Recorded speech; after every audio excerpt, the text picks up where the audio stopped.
Hi guys, today we will draw a bulb. First draw a circle a little left and below to the center. Now draw a cross rectangle below the circle like in the video and then curve the edges connecting the circle to the rectangle and erase the extra circle.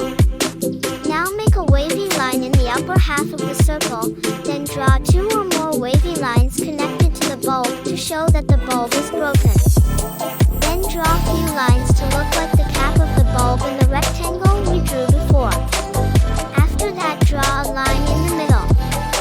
Now draw some circles above the bulb with one bigger than all others and draw a ring on it like Saturn planet. Next, draw a circle in the bulb and then draw smaller bulb joining the circle drawn before and erase excess circle to get a moon shape. Outline the drawing with a black pen or marker, then make more shapes to show meteors and planets. Draw some stars randomly like shown in the video. Fill some of the meteor with black pen. Then shade the moon by dotting method like shown in the video. Then shade the cap of the bulb and some of the planets by hatching method. Fuse some dots like waves and sparkles in the sky like shown in the video.